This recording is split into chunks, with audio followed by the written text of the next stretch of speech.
Prohibited, as per the hadith, to cover the head, as we've mentioned earlier. However, covering the head for men is with something that sticks to the head, such as a cap or what I'm wearing on my head, or a turban, or a kufi, whatever is worn on the head. However, if a person sits under the shade, under a tent, carries an umbrella, there is no problem in that, because the Prophet ﷺ had a tent made of camel hair set up for him in Namira when he performed Hajj.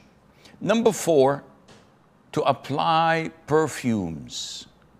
So wearing perfumes for a person in ihram, men or women, is not permissible, because the Prophet said, ﷺ, do not wear any garment that has been perfumed with saffron or wars.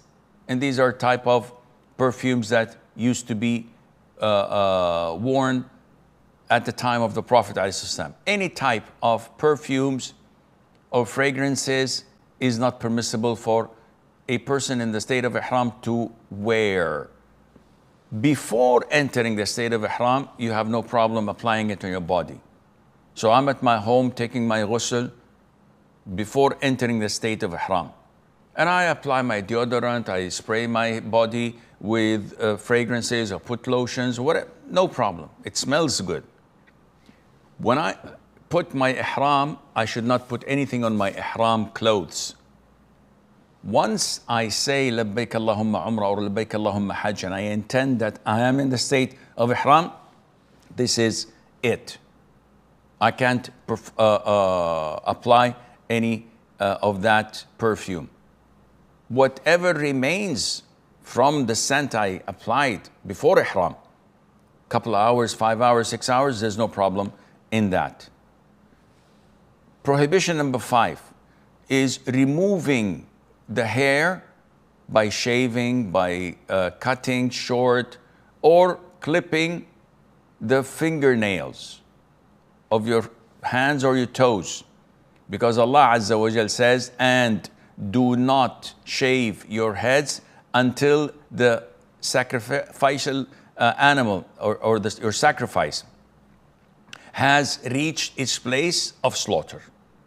So in the state of ihram, until the day of Eid, this is when we stone and we sacrifice and we shave, you cannot do any of that.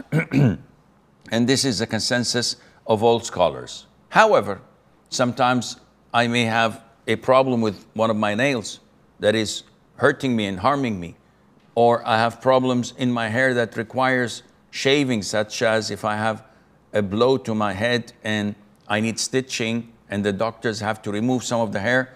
There's no problem in that, but we have to give the fidya, which we will discuss, the expiation, which we will discuss later on, inshallah. Number 6, intercourse, sexual intercourse.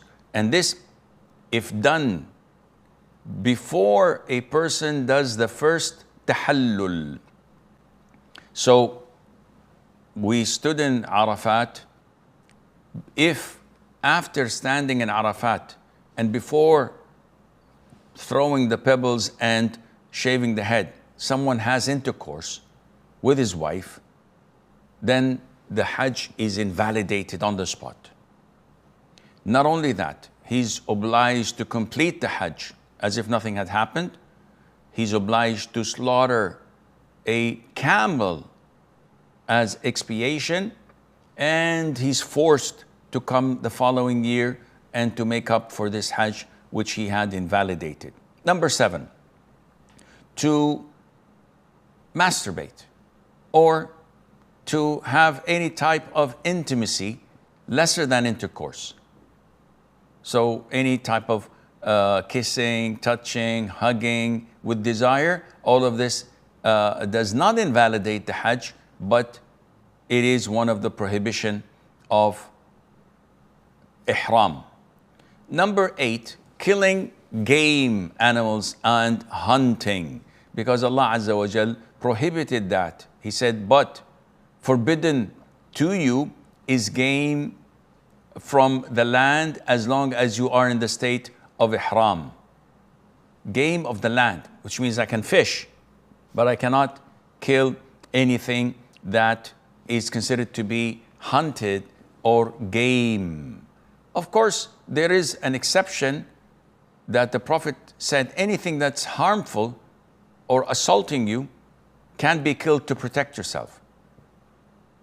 Specifically, he said that there are things to be killed whether in the permissible area or in the haram area, such as the crows, rats, scorpions, kites, which is a kind of a bird, snakes, and also dogs with rabies or vicious dogs or any other vicious carnivores that may attack you or cause harm to you.